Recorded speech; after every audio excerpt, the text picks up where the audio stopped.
بسم الله الرحمن الرحيم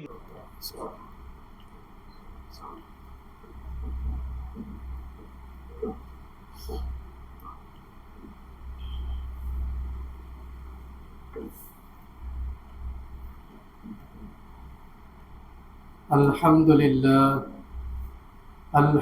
لله نحمده ونستعينه ونستغفره ونؤمن به ونتوكل عليه ونعوذ بالله من شرور أنفسنا من يهده الله فلا مضل له ومن يضلله فلا هادي له ونشهد أن لا إله إلا الله وحده لا شريك له ونشهد أن سيدنا ومولانا محمدا عبده ورسوله أما بعد فإن خير الحديث كتاب الله وخير الهدي هدي محمد النبي صلى الله عليه وسلم وشر الأمور محدثتها وكل محدثة بدعة وكل بدعة ضلالة وكل ضلالة في النار أو كما قال عليه الصلاة والسلام وقال تعالى في كلامه المتين والفرقان الحميد أعوذ بالله من الشيطان الرجيم بسم الله الرحمن الرحيم يا أيها الذين آمنوا استعينوا بالصبر والصلاة إن الله مع الصابرين الحمد لله আল্লাহ রাব্বুল আলামিনের লাখ কোটি শুকরিয়া যে মহান রব্বুল আলামিন দীর্ঘ একটি সপ্তাহ পরে আবারও সালাতুল জুমাতের উদ্দেশ্যে আল্লাহ রাব্বুল আলামিনের ঘর মসজিদে আসার বসার ইসলাম বলার এবং শোনার মতো তৌফিক দান করলেন সেই মহান রব্বুল আলামিনের শুকরিয়া আদায় করি সকলে বলে আলহামদুলিল্লাহ। আল্লাহ রাব্বুল আলামিনের শুকর গুজার হচ্ছি যে আল্লাহ রাব্বুল আলামিন আমাকে আপনাকে দুনিয়ার হাজারো ব্যস্ততার মধ্য থেকে আল্লাহ রাব্বুল আলামিনের জন্যই আল্লাহ রাব্বুল আলামিনের শুকরিয়া আদায় করার জন্য আল্লাহ রাব্বুল আলামিনের ঘর মসজিদে আসার বসার মতো তৌফিক দিয়েছেন। আল্লাহ রাব্বুল আলামিনের এমন অগণিত বান্দা রয়েছে যারা এই তৌফিক থেকে প্রতিনিয়ত বঞ্চিত থাকে। সেখান থেকে আমাকে আপনাকে আল্লাহ রাব্বুল আলামিন বিশেষ ইহসান করে দয়া করে মায়া করে আল্লাহ রাব্বুল আলামিন তৌফিক দিয়েছেন আল্লাহ রাব্বুল আলামিন ঘরে মসজিদে আসার। এজন্য আল্লাহ রাব্বুল আলামিনের অগণিত আমি আপনি শুকরিয়া আদায় করব। এরপরে আবার শুকরিয়া আদায় করব যে আল্লাহ রাব্বুল আলামিন আমাকে আপনাকে সুস্থ রেখেছেন। আল্লাহ আকবার। যেই ব্যক্তি অসুস্থ হয়ে রয়েছে সেই ব্যক্তি জানে সুস্থতার মর্ম কেমন, সুস্থতাতে কেমন জীবন, সুস্থ থাকাটা কত বড় নিয়ামত আল্লাহ রাব্বুল আলামিনের। এটা ওই ব্যক্তি উপলব্ধি করতে পারে যেই ব্যক্তি অসুস্থ। যেমন পা থাকতে, হাত থাকতে, চোখ থাকতে আমি কিন্তু সেটার মর্ম বুঝব। যখন যেই ব্যক্তি পাওটা হারিয়ে ফেলবে সেই ব্যক্তি বুঝতে পারবে তার পায়ের মর্ম। এই যে রিসেন্টলি একটা ঘটনা তো দেখলেন, অ্যাক্সিডেন্টের কারণে একটা মেয়ে এবং বাবা মেয়ে দুজনারই পা একবারে রাস্তাতেই পড়ে গেল। আল্লাহ, মানে এমন হয়েছে পা কেটে পড়ে গিয়েছে, বডিটা ভ্যানের উপর উঠে গেছে, পাটা পরে আলাদা করে নিয়ে গিয়ে সেখানে চলে। এই ব্যক্তিকে যদি জিজ্ঞেস করা হয় এই পায়ের মর্ম কেমন, সে তো মারাই গিয়েছে। আল্লাহ রাব্বুল আলামিন তার ঈমান নিয়ে যদি সে মৃত্যুবরণ করে থাকে আল্লাহ রাব্বুল আলামিন তাকে যেন মাফ করে দেন। আমরা দোয়া তাহলে আল্লাহ রাব্বুল আলামিন এত অগণিত নিয়ামত দিয়ে আমার আপনার জীবনটা ভরপুর করে দিয়েছেন। তারপরে আমার মতন এই নগণ্য বান্দাটা দিকে আল্লাহ রাব্বুল আলামিন যেমন নজর রেখেছেন, আমি আপনি সেই তুলনায় যদি চিন্তা করি তাহলে আমার আপনার দ্বারা আল্লাহ রাব্বুল আলামিনের শুকরিয়া আদায় করা হয়ই না বললে চলে। এখানে এজন্য আল্লাহ রাব্বুল আলামিনের বিশেষ করে সময় বের করে আল্লাহ রাব্বুল আলামিন আমাকে আপনাকে তৌফিক দিয়েছেন তার শুকরিয়া আদায় করার জন্য, তার আনুগত্য করার জন্য, তার তার আনুগত্য করার জন্য, তার দাসত্ব করার জন্য আল্লাহ রাব্বুল আলামিন আমাকে আপনাকে তৌফিক দিয়েছেন। এজন্য আল্লাহ রাব্বুল আলামিনের আবারও শুকরিয়া আদায় করব। সকলে বলে আলহামদুলিল্লাহ, আলহামদুলিল্লাহিল্লাযী বিনিআমাতিহি তাতিম্মুস সালিহাত। সর্বোপরি লাখো কোটি দুরূদ ও সালাম সেই মানবতার মুক্তির দূত যিনাকে আল্লাহ রাব্বুল আলামিন পৃথিবীতে প্রেরণ করে মানুষকে জান্নাতের পথ জাহান্নামের পথ চিনিয়েছেন, সেই রাসূলের প্রতি দুরূদ ও সালাম করি। সকলে বলি সাল্লাল্লাহু আলাইহি ওয়াসাল্লাম। সম্মানিত উপস্থিতি, সামনেই জিলহজ মাস। আমরা জিলহজ মাসের শেষ প্রান্তে অবস্থান করতেছি। জিলহজ মাস সংক্রান্তই কিছু আলোচনা করার চেষ্টা করি ইনশাআল্লাহ। ওয়া তাওফিক ইল্লা বিল্লাহ আলাইহি তাওয়াক্কালতু ওয়া ইলাইহি উনীব। পাশাপাশি বর্তমান প্রেক্ষাপট অনুযায়ী কিছু কথা। এখন আবার আপনার ভিতরে সবচাইতে বেশি অপকর্ম, সবচাইতে বেশি পাপাচার, সবচাইতে বেশি অনাচার, সবচাইতে বেশি অশ্লীলতা, বেহায়াপনা এর মূল কারণ রয়েছে আবার আপনার ভিতরে একে অপরের উপরে হিংসা বিদ্বেষ তৈরি হয়েছে। হিংসা বিদ্বেষ তৈরি হয়েছে। আমি হিংসা করতেছি বিভিন্ন প্রেক্ষাপট অনুযায়ী। ব্যক্তি বিদ্বেষের কারণে হিংসাটা এমন পর্যায়ে পৌঁছেছে সেটা দিনের কারণও হয়ে গেছে। মানে ব্যক্তির উপরে আমার হিংসা, কিন্তু সেটা দিনের কারণ হয়ে গেছে। ব্যক্তির উপরে হিংসার কারণে তার মসজিদেই যাব, ব্যক্তির উপরে হিংসার কারণে তার সাথে কথাই বলবো না, ব্যক্তি বিদ্বেষের কারণে তার প্রতি হিংসা হয়েছে তাই তার দিকে তাকালে তাকে সালাম দেব না, তার সাথে ভালো কথা বলবো না, তার সামনে দিয়ে যাব না, এমন একটা পরিস্থিতি আমার আপনার ভিতরে তৈরি হয়েছে। আল্লাহু আকবার। কিন্তু অথচ আবু হুরায়রা রাদিয়াল্লাহু তাআলা আনহু বলেন, তিনি বলতেছেন রাসূল করিম সাল্লাল্লাহু আলাইহি সাল্লাম বলেছেন, দুইটা ব্যাপারে, শুধুমাত্র দুইটা ব্যাপারে একটা মানুষ একটা মানুষের উপরে ঈর্ষা হিংসা করতে পারে। আল্লাহু আকবার। তার প্রথম নম্বর কারণ হলো যদি তাকে আল্লাহ রাব্বুল আলামিন অপুরন্ত ইলম দান করে থাকেন, সেই ব্যক্তি যদি ইলমে ভরপুর হয়ে থাকে, তার ইলম এবং তার আমলের চর্চা দেখে তার উপরে ঈর্ষা করা যেতে পারে যে আমি কেন আল্লাহ রাব্বুল আলামিন আমাকে এটা দান করলেন, আমাকে আল্লাহ ইলম দান করেছে, সে ব্যক্তি আমল করতে পারছে, সে ব্যক্তি বেশি বেশি করে আমল করতে পারে, সে আল্লাহর জন্য সময় দিতে পারে, কিন্তু আমাকে আল্লাহ রাব্বুল আলামিন সেই তৌফিক থেকে বঞ্চিত করে রেখেছে। এই জন্য আমি ওই ব্যক্তির উপরে ঈর্ষা করতে পারি, হিংসা করতে পারি। আর দ্বিতীয় নম্বর কারণ হলো যদি কোনো ব্যক্তিকে আল্লাহ রাব্বুল আলামিন অপুরন্ত ধন সম্পদ দিয়ে থাকে এবং সেই ধন সম্পদ যথার্থভাবে ইনকাম করে এবং যথার্থ জায়গায় সেটা ব্যয় করে, এই জিনিসটা দেখে আমি আপনি তার উপরে ঈর্ষা করতে পারি, কিন্তু সেটা তো কারণ নয়।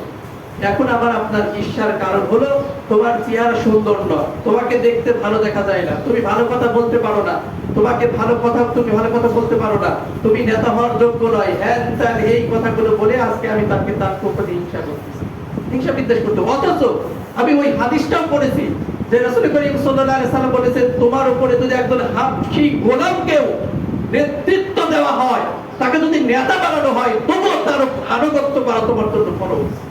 এই হাদিসটা পড়ার পরে আমাকে যখন অমুককে বানানো হলো, তখন বলা হচ্ছে অমুককে আমার পছন্দ নয়, অমুককে আমি নেতা হিসাবে মানতে পারবো। তুমি হাদিস পড়েছো, হাবশী গোলামকে যদি তোমার নেতা বানানো হয়, তাকে তুমি নেতা হিসাবে মেনে নিতে পারবে, তাহলে তোমাকে একজন সুস্থ সবল জ্ঞান সম্পন্ন মানুষকে নেতা হিসাবে মানতে তোমার এত বাধা কেন? ওই যে ব্যক্তি বিদ্বেষ, হিংসা তৈরি হয়েছে। আপনাকে তোমার পছন্দ নয়, তার মানে আপনাকে যখন পছন্দ নয়, তখন আপনার হাঁটাও খারাপ, কথা বলাও খারাপ। আপনি আমার সামনে দিয়ে হেঁটে যাবেন, তাও মনে হবে যে তার আপনি ভালো করে হাঁটতে পারেন, আপনি কথা বলবেন, আপনি কথা ভালো বলতে পারেন। বিভিন্ন রকম দোষ তালাশ করে আজকে আমার আপনার জীবন চলতেছে। অথচ হিংসা বিদ্বেষ থেকে রাসূল করিম সাল্লাল্লাহু আলাইহি সাল্লামের একাধিক হাদিস রয়েছে যে তোমরা একে অপরের উপরে হিংসা করো না, একে অপরের উপরে বিদ্বেষ করো না, একে অপরকে অভিশাপ দিও না। কিন্তু আজকে এটা আমার আপনার জন্য একবারে কমন ব্যাপার হয়ে গেছে। ঈর্ষার অনেক কারণ রয়ে গেছে। দিনের বিষয়ে যদি ঈর্ষা হয়, সেক্ষেত্রে একজন মানুষ বেদাত করতেছে, তাকে যদি বেদাতের কথা উল্লেখ করে বলা হয়, সেটাও তার জন্য হিংসার কারণ হয়ে যায়। এজন্য সর্বত উপস্থিতি, এই হিংসা বিদ্বেষ থেকে আমাকে আপনাকে দূরে থাকতে হবে। যদি আমি আপনি হিংসা দূর করতে না পারি, এখন একটা কথা বলতে পারে যে হিংসা মানুষের ভিতরে থাকবে, এটাই স্বাভাবিক। কিন্তু হিংসাটাকে নিয়ন্ত্রণ করা, হিংসা বিদ্বেষটাকে নিয়ন্ত্রণ করা, এটা হলো একজন মুমিনের বৈশিষ্ট্য। আমার ভিতরে হিংসা থাকবে, এটাই স্বাভাবিক। কারণ একজন মানুষ যখন আকল সম্পন্ন, একজন মানুষ যখন বিবেক সম্পন্ন, একজন মানুষের যখন বুদ্ধি বিবেক সবকিছু কাজ করতেছে, তখন তার ভিতরে হিংসাটাও থাকবে, হিংসা ব্যাপারটা বিদ্যমান থাকবে, তার ভিতরে পাপাচারের লোভনীয় ব্যাপারটা বিদ্যমান থাকবে। সেই ব্যক্তি অর্থ ইনকামের জন্য লোভনীয় যে ব্যাপারটা, এই ব্যাপারটাও তার ভিতরে থাকবে, কিন্তু সেটাকে নিয়ন্ত্রণ করতে হবে, আল্লাহর আনুগত্যের মধ্য দিয়ে নিয়ন্ত্রণ করতে হবে। কেননা আমি টাকা পেলাম আর পকেটে ভরে নিলাম না, এমন না। টাকা পেলাম, আমাকে যাচাই বাছাই করতে হবে সেটা আমার জন্য হারাল কি হারাম। আমি একজনের উপর হিংসা করতেছি, আগে কারণ খুঁজতে হবে, আমি যেই কারণে তার উপরে হিংসা করতেছি সেই হিংসাটা আসলে আমার জন্য আদৌ জায়েজ কিনা, আমি সেটার হক রাখি কিনা, সেটার দাবিদার আমি কিনা। যদি আমি দাবিদার হই তাহলে আমি তার উপরে ঈর্ষা করতে পারি, হিংসা করতে পারি। যদি দেখি যে না, এটা আমার দিনের থেকে, আমার নিজের বৈশিষ্ট্য থেকে আমি একজন মুমিন হিসাবে কখনোই এটা করণীয় নয়, তখন অবশ্যই সম্মানিত উপস্থিতি সেখান থেকে আমাকে ফিরে আসতে হবে। আমি যদি ফিরে না আসি, তাহলে দুনিয়াতেও অকল্যাণের মধ্যে জীবন যাপন করতে হবে, আখিরাতেও কল্যাণের ছিটা ফোঁটাও আমার চোখের সামনে পড়বে না, এবং আমাকে জন্য জাহান্নাম যেতে হবে। কেননা ঈর্ষা, হিংসা এত ভয়ঙ্কর একটি ব্যাপার। এই হিংসা এমন একটা ভয়ঙ্কর ব্যাপার, যার দিলের ভিতরে হিংসা রয়েছে, সেটা জায়েজ বা শরীয়তের সঠিক পন্থা অনুযায়ী যদি না হয়, তাহলে কালকে আমাদের বাজারে ঈর্ষার কারণে একজন ব্যক্তি জাহান্নামে নিক্ষিপ্ত হবে। ভয়ঙ্কর একটি ব্যাপার। একদম সর্বত উপস্থিতি, এই হিংসা বিদ্বেষ থেকে আমি আপনি দূরে থাকবো। এছাড়া দেখেন সূরা ফালাকে আমরা বলে থাকি, সূরা ফালাকে বলতেছি ওয়া মিন শাররি হাসিদিন ইদা হাসাদ, আমি আশ্রয় চাই এটা থেকেও যে কেউ আমার উপরে হিংসা করে অথবা আমি তার উপরে হিংসা করি, এখান থেকে আমি আশ্রয় চাই। কার কাছে? আল্লাহ রাব্বুল আলামিনের কাছে। এজন্য সূরা ফালাক, নাস, ইখলাস, এই সূরাগুলোতে একাধিকবার পড়ার যেই অনুমতি দেওয়া হয়েছে এবং এর যে একাধিক ফজিলত বর্ণিত হয়েছে, তার কারণ হলো এই অর্থগুলো বুঝে বুঝে পড়া উচিত, বুঝে বুঝে পড়া উচিত। সেখানে কি বলতেছি আমি, আল্লাহ রাব্বুল আলামিন আমাকে আপনাকে বোঝান এবং আমার কর্তব্য সকলে আল্লাহুম্মা আমিন। এরপর আরেকটা কথা দেখেন, আবার আপনার উদ্দেশ্যে আল্লাহ রাব্বুল আলামিন বলতেছেন মাই ইয়াহসুদুনান নাসা আলা মা আতাহুমুল্লাহু মিন ফাদলি। একজন ব্যক্তি বলে হিংসা করতেছে, সে যদি প্রকৃতপক্ষে মুমিন হয়, তাকে আল্লাহ রাব্বুল আলামিন সান্ত্বনা দিতেছেন। আমি ইয়াহসুদুনান নাসা, ওই ব্যক্তি তোমার উপরে হিংসা শুধুমাত্র এই জন্যই করে যে তুমি আল্লাহ রাব্বুল আলামিনের আনুগত্যের মধ্যে জীবন যাপন করতেছো। চিন্তা করেন ব্যাপারটা। যদি আমি আমার জায়গা থেকে ঠিক থাকি, আমার সালাত, আমার সিয়াম, আমার হজ, আমার যাকাত, আমার ঈমান, আমার আমল, আমার ইবাদত সব যদি আমি ঠিক থাকে, আমি ঠিক রাখলাম, তারপরে কোনো ব্যক্তি আমার উপর যদি ঈর্ষা করে, হিংসা করে, আল্লাহ বলতেছেন আমি ইয়াহসুদুনান নাস, ওই ব্যক্তি তোমার উপরে এই জন্যই হিংসা করে শুধুমাত্র তোমার উপরে আল্লাহ রাব্বুল আলামিনের আনুগত্যের হাত রয়েছে। মানে আল্লাহ তোমার উপর রহম করেছে, আল্লাহ তোমার উপর দয়া করেছে, আল্লাহর আনুগত্যের ভিতরে তুমি জীবন যাপন করতেছো, এটা তার সহ্য হয় না, এই জন্য তোমার উপরে হিংসা। তাহলে আমি যদি আমার জায়গা থেকে ঠিক থাকি, তার মানে আমার মনটা সবসময় কি হতে হবে? বড় হতে হবে। আমার যদি প্রশস্ত হৃদয় হয়, তাহলে যেই ব্যক্তি আমার উপর হিংসা করতেছে সেও আমার বন্ধু হতে বাধ্য। কেননা কেউ যদি আমাকে গালি দেয়, আমি তার পৃষ্ঠে গালি দেব না, এটাই হলো একজন মুমিনের উচিত। এছাড়া দেখেন ওই হাদিসটা রাসূল করিম সাল্লাল্লাহু আলাইহি ওয়াসাল্লাম বলতেছেন, একজন মানুষের সাথে তর্কে যখন জড়ায়, নিজে হক জেনেও তর্ক থেকে যেই ব্যক্তি বিরত থাকে, এই ব্যক্তির জন্য কালকে আমাদের বাজারে জান্নাত রয়েছে।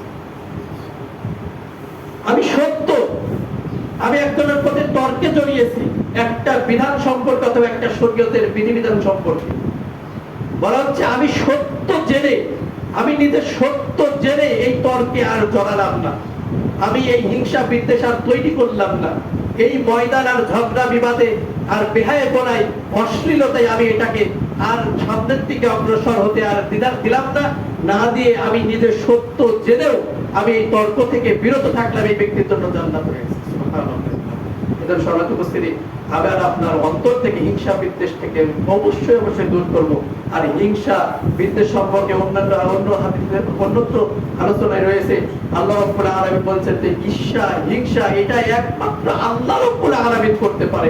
আর কারোর জন্য এটা মানে এটা কারোর জন্য তার শরীর তার মন মানসিকতা বা তার সৃষ্টির স্ট্রাকচার অনুযায়ী তার সাথে যায় না। এটাই একমাত্র আল্লাহ রাব্বুল আলামিন করতে পারেন। কেন আল্লাহ রাব্বুল আলামিন এই পৃথিবী বানিয়েছে, গোটা বিশ্বটাকে তিনি লালন পালন করেন, আমাকে আপনাকে লালন পালন করেন। ঈর্ষা করলে তো আল্লাহ রাব্বুল আলামিন করবেন, আমি কেন ঈর্ষা করব?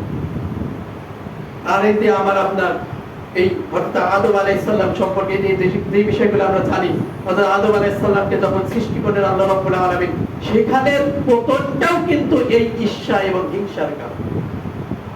আজকে আমি আপনি এই জন্য বললাম এই হাদিসটা মনে রাখতে হবে। একজন মানুষ হয়ে আরেকজন মানুষের উপরে হিংসা করতে পারবো মাত্র দুইটা কারণ। যদি এই দুইটা কারণ বিদ্যমান থাকে তাহলেই আমার পক্ষ থেকে যেন তার উপর ঈর্ষা যায়, আর কোনো কারণে যদি ঈর্ষা না যায়।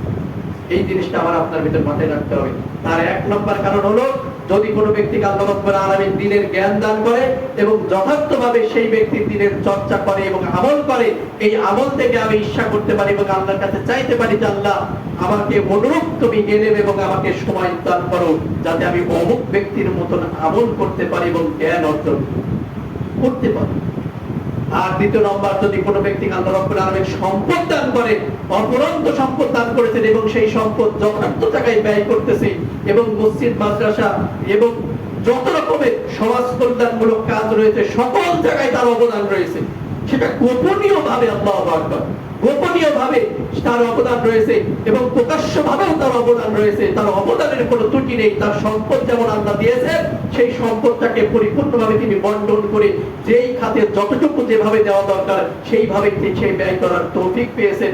এই ব্যক্তিকে দেখে আমি আপনি ঈর্ষা করতে পারি, হিংসা করতে পারি যে আল্লাহ ওই অনুরূপ সম্পদ আমাকে দান করো, যাতে আমিও ও তার মতোই দান করতে পারি, তার মতোই যেন সমাজ কল্যাণমূলক সকল কাজে আমার অবদান থাকে, গোপনীয় ভাবেও থাকে এবং ওপেন ভাবে অর্থাৎ প্রকাশ্য ভাবেও যেন থাকে। এই জন্য আমরা ঈর্ষা করতে পারি। এর বাইরে কোনো ঈর্ষা হিংসা যদি আমার আপনার ভিতরে জন্মায়, তাহলে কাল কিয়ামতের ময়দানে আমার আপনার জন্য জাহান্নাম রয়েছে। সর্বত্র উপস্থিতি আল্লাহ রাব্বুল আলামিন বোঝা এবং আমল করার তৌফিক দান করুন সকলে, আল্লাহুম্মা আমিন। এরপরে দেখেন এক হাদিস বলে শেষ করি। সহিহ মুসলিমে একটি হাদিস রয়েছে, রাসূল করিম সাল্লাল্লাহু আলাইহি ওয়াসাল্লাম বলতেছেন, তোমরা পরস্পরকে হিংসা করো না। আল্লাহু আকবার। পরস্পরকে হিংসা করো না। সেপথে দুইটা যদি কারণ থাকে তাহলে হিংসা করবে, আর কোনো কারণে একজনের পরস্পরের মধ্যে হিংসা করো না, বিদ্বেষ পোষণ করো না, সম্পর্ক ছিন্ন করো না। আল্লাহু আকবার। হিংসা করলে তো সম্পর্ক ছিন্ন হয়ে যায়। হিংসা হলো সম্পর্ক ছিন্নর সর্বপ্রথম কারণ। আবার কারণ রয়েছে সন্দেহ, সম্পর্ক ছিন্ন করার প্রধান কারণ হয়ে সন্দেহপূর্ণতা আমার আপনার ভিতর থেকে দূর করতে হবে। একটা মানুষকে আমি 10 টাকা দিয়েছি, আমার টার্গেটই হচ্ছে সে মনে হয় এই টাকাটাকে খারাপ কাজে ব্যয় করে দিয়েছে, কিন্তু আমি ভালো তো চিন্তা করতে পারি। এজন্য সন্দেহপ্রবণতা থেকে আমাকে বের হতে হবে এবং পরস্পর সম্পর্ক ছিন্ন করা যাবে না। আল্লাহর বান্দা পরস্পর ভাই হয়ে থাকো, আল্লাহ রাসূল সাল্লাল্লাহু আলাইহি ওয়াসাল্লামের নসিহত। সহিহ মুসলিমের হাদিস, রাসূল করিম সাল্লাল্লাহু আলাইহি ওয়াসাল্লাম বলতেছেন, তোমরা পরস্পরকে হিংসা করো না, পরস্পরের উপরে বিদ্বেষ পোষণ করো না, পরস্পর সম্পর্ক ছিন্ন করো না, পরস্পর দুজনে ভাই হয়ে এই পৃথিবীতে জীবন যাপন করা। আল্লাহর রাসূল সাল্লাল্লাহু আলাইহি ওয়াসাল্লাম।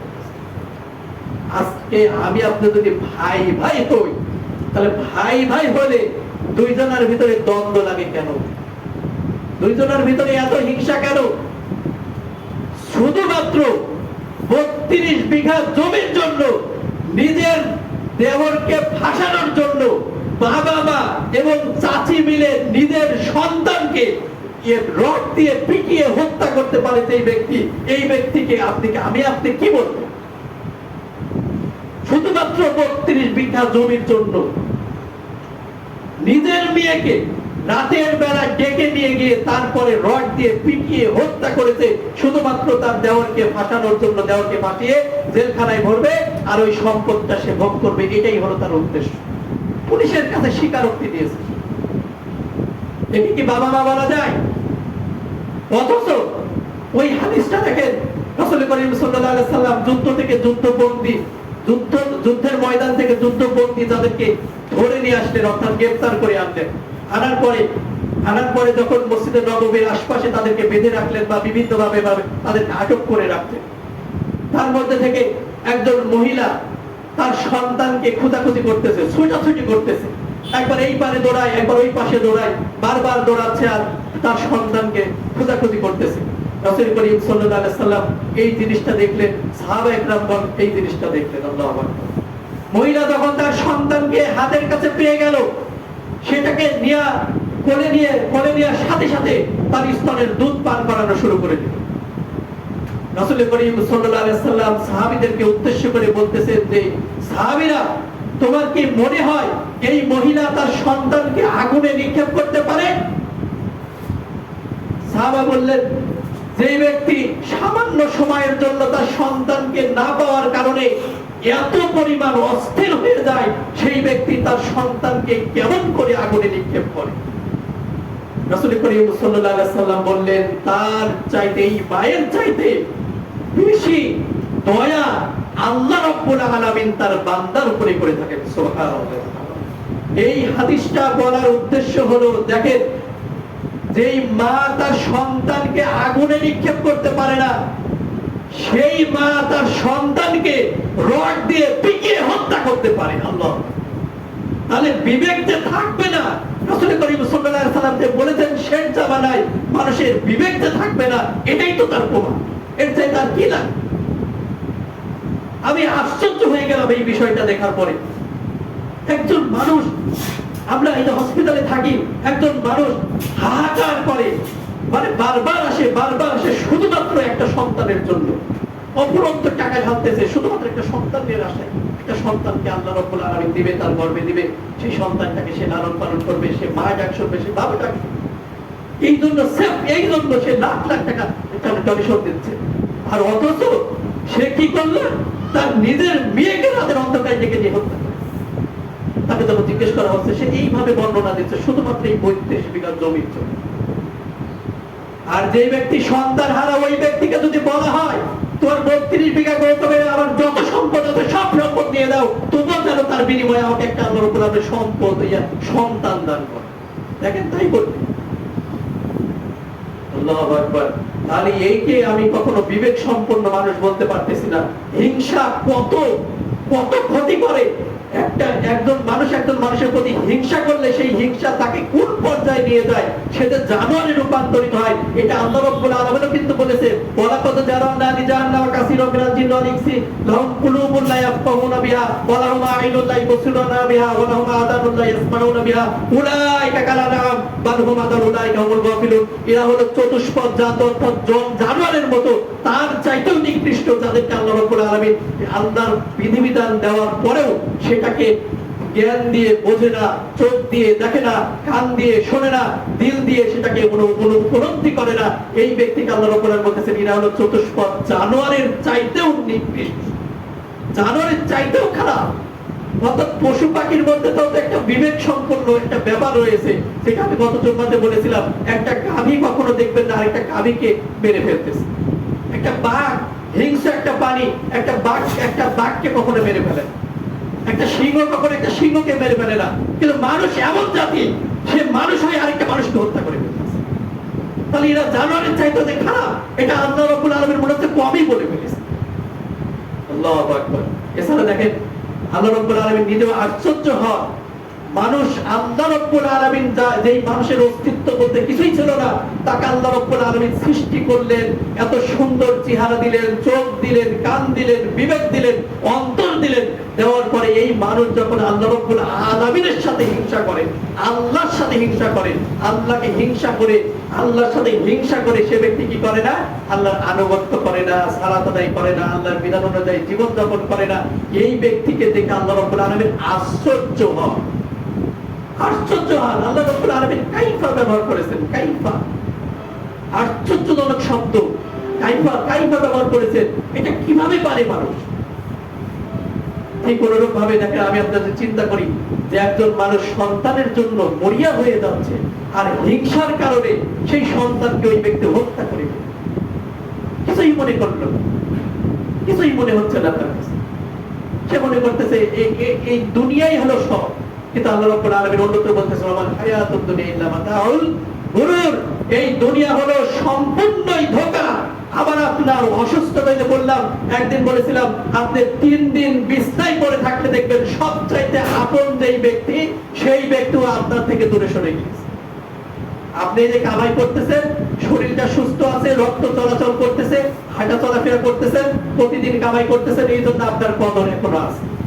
খালি 3 দিন 4 দিন 5 দিন অপর অসুস্থ হয়ে পড়ে থাকেন, বেডে পড়ে থাকেন, দেখবেন আপনার যে আপন লোকটা, যে ব্যক্তি প্রথমে ওয়াদা করেছিল তোমার সাথে সারা জীবন কাটাবো, সেই ব্যক্তিও অস্থির হয়ে যাবে। সেই ব্যক্তিও কিন্তু তার ভিতরে একটা অস্থিরতা কাজ করবে যে এইরকম মানুষকে তো টানা যায়। এজন্য সম্মানিত উপস্থিতি, এই দুনিয়াটাকেই সবচাইতে গুরুত্বপূর্ণ করে আমি আর দেখবো না। ওর সামনে এই বিষয়ে আলোচনা করবো ইনশাআল্লাহ। অনেক কথা বলা হয়েছে। তাহলে জিলহজ মাস, সামনেই জিলহজ মাস আমাদের সামনেই উপনীত হবে। আগামী জুম্মার আগেই জিলহজ মাসের মধ্যে আমরা প্রবেশ করবো। জিলহজ মাসের কিছু করণীয় কাজ রয়েছে। তার মধ্যে জিলহজ মাসের প্রথম 10 দিনের কথা রাসূল করিম সাল্লাল্লাহু আলাইহি সাল্লাম বলেছেন, এই পৃথিবীর দিন গণনা অনুযায়ী যত দিন আল্লাহ রাব্বুল আলামিন দিয়েছেন, তার মধ্যে সবচাইতে শ্রেষ্ঠ দিন হলো জিলহজ মাসের প্রথম 10 দিন। সুবহানাল্লাহ। এজন্য জিলহজ মাসের প্রথম 10 দিনে কিছু মুস্তাহাব আমল আমি আপনি করতে পারি। মুস্তাহাব আমল যেগুলো আমি আপনি করে আবার আপনার আমলনামাটাকে সাজাতে পারি। যেমন দুনিয়াতে আমরা নতুন বিবাহ বা নব্য বিবাহের কারণে বাসর ঘর সাজিয়ে রাখি, ঠিক অনুরূপ ভাবে দুনিয়াতে আমলের কারণে আমার আমলনামাও সাজানো হবে। কাল কিয়ামতের ময়দানে সেই আমলনামা দেখব এবং ডান হাতে আমলনামা পাবো, জান্নাতে হাসতে হাসতে জান্নাতের দিকে চলবে। সুবহানাল্লাহ। এই আমলনামা সাজানোর জন্যই আমাকে আপনাকে ইবাদত করতে হবে। এতে কষ্ট করি, সালাত আদায় করি, সিয়াম পালন করি, হজ করি, যাকাত দেই, এগুলোর কারণ কি? কারণ তো এই একটাই, আমার আমলনামা যাতে ইবাদতে ভরপুর থাকে, কাল কিয়ামতের ময়দানে আমলনামা দেখব এবং হাসতে হাসতে জান্নাতের দিকে চলে যাব। সুবহানাল্লাহ। এছাড়া একটা কথা বলেছিলাম, ওই যে সূরা হাক্কাতে আল্লাহ রাব্বুল আলামিন বলেছেন যে কাল কিয়ামতের ময়দানে যে ব্যক্তিকে ডান হাতে আমলনামা দেওয়া হবে, সেই ব্যক্তি তার আমলনামা তা ওই ময়দানে যত লোক থাকবে তাদেরকে দেখিয়ে দেখিয়ে বেড়াবে আর বলবে, দেখো আমাকে ডান হাতে আমলনামা দেওয়া হয়েছে, অর্থাৎ আমার জন্য জান্নাতের ফয়সালা হয়েছে। আমি A+ পেয়ে, গোল্ডেন A+ পেয়ে আজকে আমি কিয়ামতের ময়দানে পাশ করেছি, আমাকে জান্নাতের সার্টিফিকেট দেওয়া হয়েছে, এটা আমি আজকে জান্নাতে প্রবেশ করব। দেখো দেখো দেখো, জোরে জোরে দেখিয়ে বেড়াবে, আল্লাহ বলতেছে। এজন্য সম্মানিত উপস্থিতি, আমার আপনার জন্য সেই অবস্থা তৈরি হয়। সকলে বলে আল্লাহুম্মা আমিন। তাহলে জিলহজ মাসের প্রথম 10 দিনে উপনীত হওয়ার আর পূর্বেই আমাকে প্রথম যে কাজটা করতে হবে সেটা হলো তওবা। তওবার তো কোনো বিকল্প নেই। আল্লাহু আকবার। তওবা করতে হবে। ইয়া আইয়ুহাল্লাযীনা আমানু তুবু ইলাল্লাহি তাওবাতান নাসুহা। আল্লাহ কোরআন বলতেছেন, হে ঈমানদারগণ, তোমরা তওবা করো, একনিষ্ঠ তওবা। এমন ভাবে তওবা করো যেই পাপের জন্য তওবা করতেছো সেই পাপ পুনরায় আর সংঘটিত হতে না।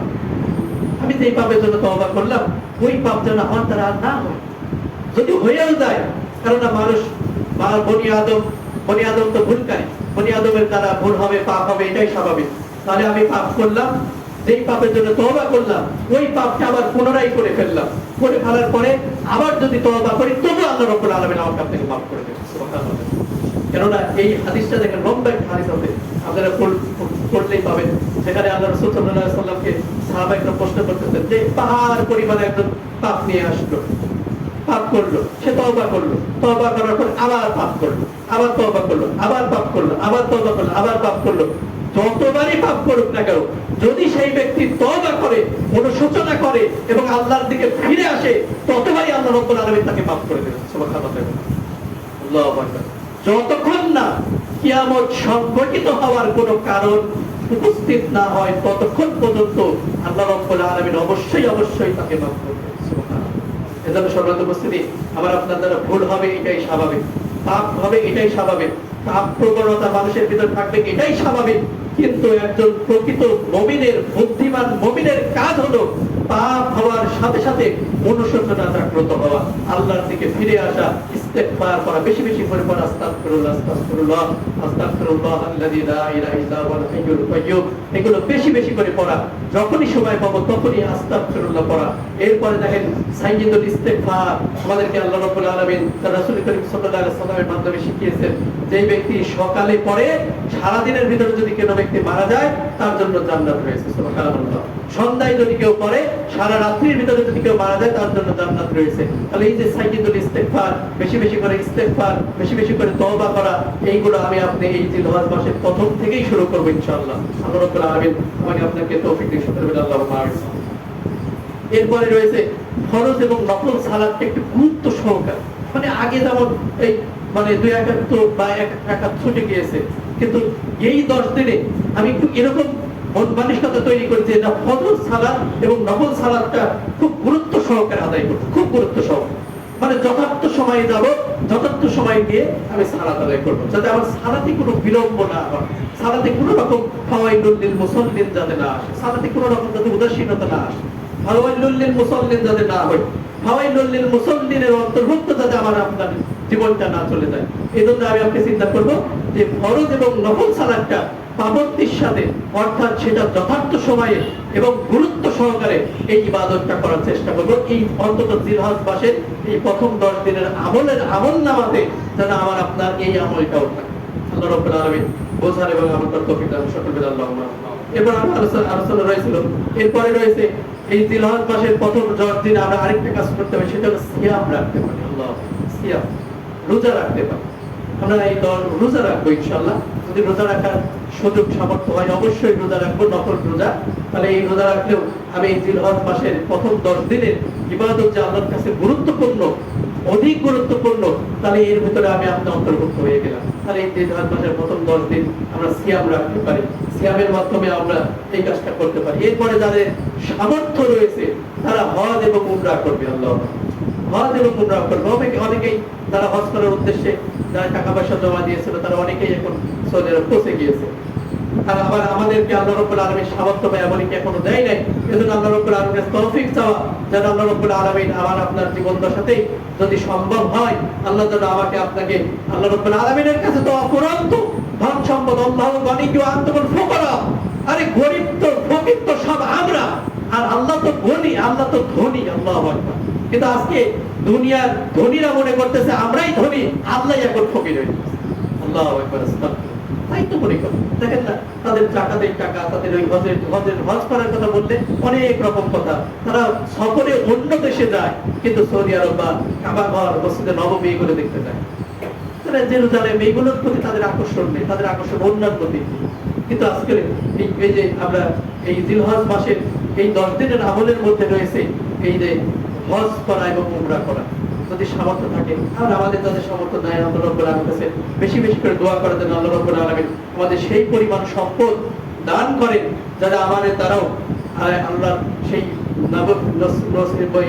মসজিদে নববী বা কাবা ঘর, আল্লাহ রাব্বুল আলামিনের এই রাসূল করিম সাল্লাল্লাহু আলাইহি সাল্লামের সেই শহর, সেখানে যাতে আমি আপনাকে সফর করতে পারি, দেখতে পারি, ঘুরতে পারি, সাহাবায়ে কেরামদের যে কবর রয়েছে সেগুলো যাতে দেখতে পারি এবং উপলব্ধি করতে পারি। আল্লাহ, এজন্য অনেক কিতাবের মধ্যে এটাও রয়েছে যে একজন মানুষ যখন রাস্তা দিয়ে হেঁটে যায়, না দৈনন্দিন প্রত্যেক দিন একজন মানুষের অন্তত 1 মিনিটের জন্য হলেও একটা কবরস্থানে গিয়ে দাঁড়ানো উচিত, কবরস্থানে দাঁড়ানো উচিত। আল্লাহ, এটা কবরস্থানে একটা মানুষের, মানে এটা একটা বাক্য, মানে একটা উপদেশমূলক বাক্য। একজন মানুষের প্রত্যেকটা দিন অন্তত 1 মিনিটের জন্য হলেও একটা কবরস্থানের দিকে তাকানো উচিত। সেখানে যেই ব্যক্তি শুয়ে আছে সে অনুরূপ আমার মতোই জীবন যাপন করত, শুধুমাত্র তার শ্বাসটা বন্ধ হওয়ার কারণে তাকে 3.5 হাত মাটির নিচে কবরের মধ্যে শায়িত করে দিয়েছে, আর আমি জমিনের উপরে হেঁটে চলতেছি দিব্যি। আমার শ্বাসটা বন্ধ হয়ে গেলে ঠিক তার সাথেই আমার বাসিন্দা, তার সাথে আমাকে সময় দিন। এজন্য দুনিয়ায় যদি কাল আমরা যদি মানে হজের যদি যাইতে পারি, সেখানে গেলে আমরা দেখতে পারবো যে সাহাবায়ে কেরামগণ কত সুন্দর জীবন যাপন করেছিলেন সেই জামানাতে। তারাও পৃথিবী থেকে বিদায় নিয়ে এই দুনিয়া থেকে চলে গেছে। যারা নিকৃষ্ট জীবন যাপন করেছে তাদেরকেও আল্লাহ রাব্বুল আলামিন এই দুনিয়া থেকে বিদায় নিতে হবে, তাদেরকেও বিদায় নিতে হয়েছে। আজকে আমি আপনি জীবন যাপন করতেছে, আবার আপনাকেও বিদায় নিতে হবে। এই সম্পদ, এই জমি জমা, টাকা পয়সা কিছুই আমার জন্য থাকবে না, সব কিছুই লোকে খাবে, সব কিছুই আমার আপনার মতন আরেকজন খাবে। এইভাবেই আমার এই জীবনের পরিবর্তন ঘটবে। আমি চলে যাব, আমার সন্তান আসবে, আমার সন্তানের সন্তান আসবে, এইভাবেই এই দুনিয়া চলতে থাকবে। সর্বোচ্চ উপস্থিতি, আমার যতটুকু অ্যাবিলিটি আছে এই সম্পদের মধ্যে থেকে যদি আমার হজ করার সামর্থ্য হয়, অবশ্যই অবশ্যই এই সফরটা আমার পরিবার ফ্যামিলি নিয়ে করা উচিত। কেননা এই হজের সফরটা ফ্যামিলি নিয়ে করলে যে মজা, এই মজা কিন্তু একা একা করলে ওই মজাটা পাওয়া যায়। যারা ফ্যামিলি নিয়ে করছে তাদেরকে জিজ্ঞেস করলে বলতে পারবেন যে হলো আসলে হজের বিষয়টা হলো এইরকম। আরেকটা বিষয় রয়েছে, এই জিলহজ মাসের প্রথম 10 দিনে আরেকটা আমল করতে পারি, সেটা হলো বেশি বেশি আল্লাহ রাব্বুল আলামিনের জিকির করতে পারবো। জিকির বেশি বেশি করে জিকির করলাম, সুবহানাল্লাহ, আলহামদুলিল্লাহ, লা ইলাহা ইল্লাল্লাহ, আল্লাহু আকবার, লা ইলাহা ইল্লাল্লাহ, আল্লাহু আকবার। যখনই সময় পেলাম তখনই সুবহানাল্লাহ, আলহামদুলিল্লাহ, লা ইলাহা ইল্লাল্লাহ, আল্লাহু আকবার এগুলো করলাম। এবং সালাতের পরে পর্টিপল জিকির রয়েছে, সেই জিকিরও আমরা করতে পারি। যেখানে 33 বার সুবহানাল্লাহ, 33 বার আলহামদুলিল্লাহ, 34 বার আল্লাহু আকবার, একবার কালিমা শাহাদাত এই যে পড়ি, এটাও অন্তত কোনোদিন ছুটে যায়। কিন্তু আমি মনে করবো যে জিলহজ মাসে এই 10 দিনের আমলের ভিতরে এটা যেন আমার জীবন থেকে ছুটে না, এটা আমার আমলের মধ্যে থাকে, এটা আমার আমলের ভিতরে যেন থাকে। আমি সুন্নত সালাতগুলো আমার আমলের ভিতরে থাকে, ফরজ সালাতগুলো যেন আমার আমলের ভিতরে থাকে, সিয়াম যেন আমার আমলের ভিতরে থাকে, আমি জিকির করেছি সেই জিকিরটা যেন আমার আমলের ভিতরে থাকে। অন্তত এই 10 দিন যেন ছুটে না যায়, কেননা আল্লাহর কাছে অধিক পছন্দনীয় আমল রয়েছে এই 10 দিনের ভিতরে। সুবহানাল্লাহ। এজন্য আমার আপনার জীবনটা এই 10 দিনের ভিতরে একটু পরিবর্তন করার চেষ্টা করি। এরপরে তাকবীর, তাহলিল, তাহমিদ এগুলো তো আমরা জানি। এই যে আল্লাহু আকবার, আল্লাহু আকবার, লা ইলাহা ইল্লাল্লাহ, আল্লাহু আকবার, আল্লাহু আকবার, ওয়ালিল্লাহিল হামদ। যখনই জিলহজ মাসের দিকে আমরা উপনীত হব, প্রথম তারিখ থেকেই আমরা এটা কন্টিনিউ করার চেষ্টা করব। আল্লাহু আকবার, কন্টিনিউ। সাহাবায়ে কেরামগণ জিলহজ মাসের প্রথম তারিখে উপনীত হওয়ার পরে তারা বাজারে প্রবেশ করতেন, একজন আল্লাহু আকবার, আল্লাহু আকবার, লা ইলাহা ইল্লাল্লাহ, আল্লাহু আকবার, ওয়ালিল্লাহিল হামদ বলার সাথে সাথে পুরো বাজার একবারে কম্পিত হতো শুধু আল্লাহু আকবার ধ্বনিতে। আমাদের সেরকম অবস্থা কিন্তু তৈরি হয় না। চিন্তা করে, একজন মানুষ বাজারে প্রবেশ করার সময় খালি বলতেছে আল্লাহু আকবার, আল্লাহু আকবার, এটা শোনার পরে পুরো বাজারে যত লোক আছে সবাই তার সাথে এক বাক্যে মুখ লড়িয়ে বলতেছে, তাহলে বাজারের অবস্থা এবার চিন্তা করো। এইরকম ধ্বনি দিয়ে তারা আল্লাহু আকবার, আল্লাহু আকবার, লা ইলাহা ইল্লাল্লাহ, আল্লাহু আকবার, আল্লাহু আকবার, ওয়ালিল্লাহিল হামদ এগুলো পড়তো। এজন্য আমি আপনাদের চেষ্টা করবো যেন আল্লাহ রাব্বুল আলামিন আমাকে আপনাকেও তৌফিক দেয়, ঠিক অনুরূপ ভাবে জিলহজ মাসের প্রথম তারিখ উপনীত হওয়ার সাথে সাথে আমি আপনি প্রতিদিন অন্তত এটা জোরে পড়বো, আস্তে পড়বো, সবসময় পড়ার চেষ্টা করবো। সন্তানকে বলবো, এই সন্তানকে বলবো, বাবা বলো তো আল্লাহু আকবার, আল্লাহু আকবার। বিবিকে বললাম আল্লাহু আকবার, আল্লাহু আকবার, লা ইলাহা ইল্লাল্লাহ, আল্লাহু আকবার, আল্লাহু আকবার, ওয়ালিল্লাহিল হামদ। একজনের সাথে দেখা হলো, তাকে বলা যেতে পারে যে বন্ধু বলো লা ইলাহা, চলো দুজনে একসাথে বলি লা ইলাহা, আল্লাহু আকবার, আল্লাহু আকবার, লা ইলাহা ইল্লাল্লাহ, আল্লাহু আকবার, আল্লাহু আকবার, ওয়ালিল্লাহিল হামদ। এই তাকবীর, তাহমিদ এইগুলো আমরা পড়ার চেষ্টা করব ইনশাআল্লাহ। আল্লাহ তৌফিক দিক, সকলে বলেন আল্লাহুম্মা আমিন। এরপরে রয়েছে আরাফাত দিনের সিয়াম। আরাফাত দিনের সিয়াম সম্পর্কে রাসূল করিম সাল্লাল্লাহু আলাইহি ওয়াসাল্লাম বলেছে যে বিগত 1 বছরের পাপ আল্লাহ রাব্বুল আলামিন তাআলা আমার নামে মাফ করে। সুবহানাল্লাহ। এজন্য আরাফাত দিনের সিয়ামটা রাখার আমি আপনাদের চেষ্টা করব। যারা 10 দিন সিয়াম রাখবে তাদের তার কোনো চিন্তা নেই, তারা তো আরাফাত দিনের সিয়াম করবে। আর যারা 10 দিন সিয়াম করবেন না, অন্ততপক্ষে আরাফাত দিনের সিয়ামটা যেন আমার আমল নামাতে থাকে, এরকম একটা চিন্তা আমার আপনার করতে হবে। আল্লাহ আমাকে সহ আমাদের সবাইকে আমল করার তৌফিক দান, সকলে বলেন আল্লাহুম্মা আমিন। এরপরে রয়েছে কুরবানি করা। আমার আপনার যাদের সামর্থ্য রয়েছে আমরা সবাই এই ত্যাগের মধ্যে শামিল হয়ে যাব ইনশাআল্লাহ। আল্লাহ রাব্বুল আলামিন তৌফিক দিন, সকলে বলেন আল্লাহুম্মা আমিন। এই কুরবানিটা করা হলো এমন একটা ব্যাপার যে এই ত্যাগটা শুধুমাত্র সেফ আল্লাহকে উদ্দেশ্য করে একটা পশুকে কুরবানি করা, ত্যাগ করা। আর এই সম্পদ অর্থাৎ এই বস্তু, যেই মাংস যেটা আমি পাই, এটা যখন আমি আমার গরিবের মাঝে বিলাই দিচ্ছি, তার মানে আমি নিজে একটু ভালো খাবারের ব্যবস্থা করলাম, আর আমার আশপাশের প্রতিবেশী, আমার আত্মীয় স্বজন যারা রয়েছে, অন্তত 100 ঘর আমি উত্তম খাবারের ব্যবস্থা করার মতন যোগ্যতা সম্পন্ন মানুষ। সাহাবা একরাম একজন বেদুইন এসে রাসূল করিম সাল্লাল্লাহু আলাইহি সাল্লামকে জিজ্ঞেস করলেন, ইয়া রাসূলুল্লাহ, ইসলামের ভিতরে সর্বোত্তম কাজ কি? রাসূল করিম সাল্লাল্লাহু আলাইহি সাল্লাম বললেন, ওই বেদুইন বললেন, আইয়ুল ইসলামি খায়র। আল্লাহ রাসূলকে সাল্লাল্লাহু আলাইহি সাল্লাম বলতেছেন যে হলো ইসলামের মধ্যে সর্বোত্তম কাজ কি আমাকে বলে দিন, আমি এই সর্বোত্তম কাজটাকে সম্পূর্ণ করব, অর্থাৎ এই কাজটা আমার জীবনে যেন থাকে, এই কাজটা যেন আমার জীবনে থাকে, এই জন্য আমি জানতে চাচ্ছি, আমাকে বলুন ইসলামের মধ্যে সর্বোত্তম কাজ কি?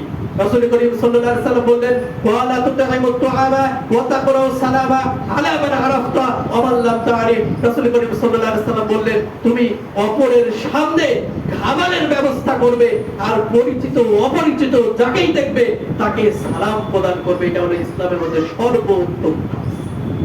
আল্লাহ রাসূল করিম সাল্লাল্লাহু আলাইহি সাল্লাম বলেছেন, সাহাবা একরাম এক বেদুইন এসে তার আগ্রহটা চিন্তা করে, আমার আপনার এরকম আগ্রহ কোনদিন তৈরি হয়েছে? আমি আপনি কোনদিনকে জিজ্ঞেস করেছি একজন আলেমকে যে হুজুর আমাকে বলুন তো ইসলামের মধ্যে সর্বোত্তম কাজ কি, যেটা আমার জীবনে থাকা দরকার, আপনি আমাকে বলুন। সাহাবা একরামগণ রাসূল করিম সাল্লাল্লাহু আলাইহি সাল্লামকে জিজ্ঞেস করেন, ইয়া রাসূলুল্লাহ, আপনি আমাকে একটা উপদেশ দিন, যেই উপদেশ আপনি আর কাউকে দেন নাই, আমাকে দিন। রাসূল করিম সাল্লাল্লাহু আলাইহি সাল্লাম তাকে বললেন, তুমি রাগ করো না, রাগ করো না, রাগ করো না, ঈর্ষা করো না, হিংসা করো না। এটা তিনি 3 বার বললেন, কারণ হিংসা করা, রাগ করা, এটা হলো পাপের সর্বপ্রথম স্তর। এখান থেকে শুরু হয় পাপ, এখান থেকে শুরু হয়। এই জন্য রাসূল করিম সাল্লাল্লাহু আলাইহি সাল্লাম এইবার বললেন, তাহলে আমাকে আপনার তো উচিত আমি আপনার জন্য প্রশ্ন করব, আমি আপনি আমার জীবনের কত রকম বাধার সম্মুখীন হই, সেই সম্পর্কে অবশ্যই অবশ্যই জিজ্ঞেস করা উচিত। দেখেন বেদুইন একজন যে মূর্খ, কিচ্ছু জানে না, সেই ব্যক্তি এসে আল্লাহ রাসূল সাল্লাল্লাহু আলাইহি সাল্লামকে বলতেছেন, আইয়ুল ইসলামি খায়র, ইসলামের মধ্যে সর্বোত্তম কাজ কি হে রাসূল, আপনি কি আমাকে বলবেন? রাসূল করিম সাল্লাল্লাহু আলাইহি সাল্লাম বললেন, ক্বালা তুতাইমুত তুআম, তুমি মানুষকে খাবার খাওয়াও, ওয়া তাকরাউ সালাম, তুমি মানুষকে সালাম প্রদান করো, আলা মান আরাফতা ওয়া মান লাম তারিফ, সে পরিচিত হোক আর অপরিচিত। সে পরিচিত হয়েছে তাই বলি তাকে সালাম দেবেন। আজকে তো পরিচিত সালামেরও, আজকে আমাদের ভিতরে সালামের প্রবণতা আছে, কিন্তু সেটা পরিচিত মানুষ, মুখ দেখে থেকে সালাম দেয়। ফেস যদি পরিচিত না হয়, ফেস যদি আমার থেকে উঁচা না হয়, তাহলে সালাম হবে, তাহলে সালাম হবে। আর যদি ফেস যদি আমার থেকে অপরিচিত হয়, আর ফেস যদি আমার সাথে নিচা হয়, তাহলে তাকে সালাম দেওয়া হবে। এই তো চলছে। কিন্তু পরিচিত অপরিচিত, ছোট বড়, সবাইকে সালাম প্রদান করতে হবে। এই যে হিংসার একটা হাদিস বলেছিলাম, তার দ্বিতীয় নম্বর আরেকটা হাদিস রয়েছে আবু হুরায়রা রাদিয়াল্লাহু তাআলা থেকে বর্ণিত লম্বা হাদিসের শেষে রাসূল করিম সাল্লাল্লাহু আলাইহি ওয়াসাল্লাম বলতেছেন যে তোমরা একে অপরের উপর ঈর্ষা করো না। ওই ব্যক্তি সবচাইতে উত্তম যেই ব্যক্তি হিংসা বিদ্বেষ তৈরি হওয়ার পরে সর্বপ্রথম সালাম প্রদান করে। আমার আপনার সাথে রাগ হয়েছে, রাগ হওয়ার পরে 2 দিন ধরে কথা বলি নাই, এই 2 দিন কথা বলার 2 দিন কথা বলি নাই, এই অবস্থার মধ্যে এই উভয় ব্যক্তির মধ্যে সবচাইতে উত্তম ওই ব্যক্তি যেই ব্যক্তি এই দুজনের মধ্যে আগে যে ব্যক্তি সালাম প্রদান করেছে, এই ব্যক্তি হলো সবচাইতে উত্তম ব্যক্তি। আল্লাহ রাসূল সাল্লাল্লাহু আলাইহি ওয়াসাল্লাম সহিহ মুসলিমে হাদিস রয়েছে। তাহলে আমার আপনার ভিতর দ্বন্দ্ব হবে, এটাই স্বাভাবিক। দ্বন্দ্বে সংশয় নিরসন করতে হবে, আর এটাই হলো একজন মুমিনের বৈশিষ্ট্য। কারণ আমি আপনি পাপ করব, ভুল করব, হিংসা করব, বিদ্বেষ তৈরি হবে, এটাই স্বাভাবিক হবেই। কারণ আমি একজন মানুষ, আমার আকল বৃদ্ধি সবকিছু যখন ঠিক রয়েছে, তখন এই বৈশিষ্ট্যগুলো আমার ভিতরে থাকবে। কিন্তু এটাকে নিয়ন্ত্রণ করা একজন উত্তম মানুষের কাজ। আর যে ব্যক্তি নিয়ন্ত্রণ পারে না, যেমন বলা হয়, একটা প্রবাদ রয়েছে যে যে ব্যক্তি ভুল করে সে হলো মানুষ, আর যে ভুলের উপরে স্থির থাকে, অর্থাৎ ভুল করেছে সেটা আমার দাম্ভিকতার সাথে বলে আমি আমার দিক থেকে ঠিক আছে, ভুল করেছে কিন্তু ভুলটাকে সে ঠিক হিসাবে গণ্য করে এবং তার উপরে স্থির থাকে, সেটা বারবার করে, এই ব্যক্তিকে বলা হচ্ছে এই ব্যক্তি হলো শয়তান। এ মানুষ, এ কখনো মানুষ হতে পারে না।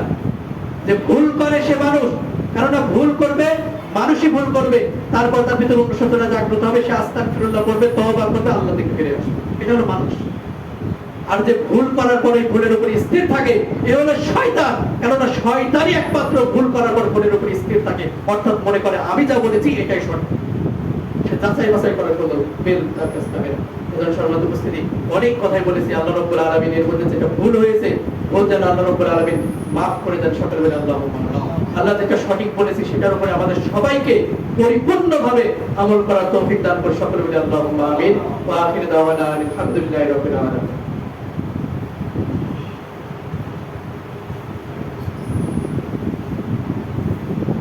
আলহামদুলিল্লাহি ওয়াহদাহু ওয়াসসালাতু ওয়াসসালামু আলা মান লা নাবিয়্যা বা'দা। আউযু বিল্লাহি মিনাশ শাইতানির রাজীম। বিসমিল্লাহির রাহমানির রাহিম। আলহামদুলিল্লাহি রাব্বিল আলামিন। اللهم صل على محمد وعلى ال محمد كما صليت على ابراهيم وعلى ال ابراهيم انك حميد مجيد. اللهم بارك على محمد وعلى ال محمد كما باركت على ابراهيم وعلى ال ابراهيم انك حميد مجيد. اللهم إني أسألك بأنك أنت الله أحد الصمد الذي لم يلد ولم يولد ولم يكن له كفوا أحد لا إله إلا أنت سبحانك إني كنت من الظالمين. হে আল্লাহ, আমরা যারা উপস্থিত হয়েছে আমাদের জীবনের সমস্ত গুনাহগুলো তুমি মাফ করে দাও। আল্লাহুম্মা আমিন। আল্লাহ, আমরা জিলহজ মাসের প্রথম তারিখ থেকে যথার্থভাবে যারা ইবাদত করতে পারি সেই তৌফিক দান করে দাও। আল্লাহুম্মা আমিন। আল্লাহ, আমরা যারা কুরবানির উদ্দেশ্যে কুরবানির পশু কিনে ফেলেছি, আবার যারা কিনবো নিয়ত করেছে, আল্লাহ সকলের কুরবানির পশু এবং কুরবানির নিয়ত থেকে আমাদের সকলের ইবাদতগুলোকে তুমি আল্লাহ রাব্বুল আলামিন কবুল ও মঞ্জুর করে দাও। সকলে বলে আল্লাহুম্মা আমিন। আল্লাহ, আমরা যারা উপস্থিত হয়েছে আমাদের অনেকের পিতামাতা, আত্মীয় স্বজন, ভাই ব্রাদার, আমাদের প্রতিবেশীর অনেকেই অন্ধকার কবরে ঈমান নিয়ে যারা ঘুমিয়ে গেছে, আল্লাহ তাদের কবরটাকে তুমি জান্নাতের টুকরা বানিয়ে দাও। আল্লাহুম্মা আমিন। আল্লাহ, আমরা যারা এখন হায়াতে বেঁচে আছি, আল্লাহ আমাদের জীবনটাকে আমাদের জীবনটা যেন ইসলামের জন্য, দ্বীনের জন্য, আমার জীবনটা যেন ইসলামের জন্য, দ্বীনের জন্য আমি একবারে ফি সাবিলিল্লাহ করে দিতে পারি সেই তৌফিক দান করে দাও। সকলে বলে আল্লাহুম্মা আমিন। আল্লাহ, আপনাদের উপস্থিত হয়েছে আমাদের জীবনের গুনাহগুলো তুমি মাফ করে দাও। আল্লাহুম্মা আমিন। আল্লাহ, আমাদের পিতামাতা এখনো হায়াতে বেঁচে আছে, তাদের পিতামাতার খেদমত করে জান্নাত কামাই করার মতো তৌফিক দান করে দাও। আল্লাহুম্মা আমিন। আল্লাহ, যাদের পিতামাতা অন্ধকার কবরে ঈমান নিয়ে ঘুমিয়ে গেছে, আল্লাহ তাদের কবরটাকে তুমি জান্নাতের টুকরা বানিয়ে দাও। আল্লাহুম্মা আমিন। আল্লাহ, আমাদের বিবি, আমাদের সন্তান, সন্ততি, আমাদের আহলে পরিবারের ভিতরে যারা রয়েছে সকলকে তুমি দ্বীনের জন্য কবুল ও মঞ্জুর করে নাও। আল্লাহুম্মা আমিন। আল্লাহুম্মা আমিন। আল্লাহুম্মা রাব্বানা আতিনা ফিদ দুনিয়া হাসানাহ ওয়া ফিল আখিরাতি হাসানাহ ওয়া কিনা আযাবান নার। রব্বানা লা তুযিগ কুলুবানা বা'দা ইয হাদাইতানা ওয়া হাব লানা মিন লাদুনকা রাহমাহ ইন্নাকা আনতাল ওয়াহ্হাব। اللهم رب ارحمهما كما ربياني صغيرا. اللهم رب ارحمهما كما ربياني صغيرا. اللهم يحاسبني حسابا يسيرا. اللهم يحاسبني حسابا يسيرا. سبحان ربك رب العزة عما يصفون وسلام على المرسلين والحمد لله رب العالمين وصلى الله على نبينا محمد وعلى آله وأصحابه أجمعين.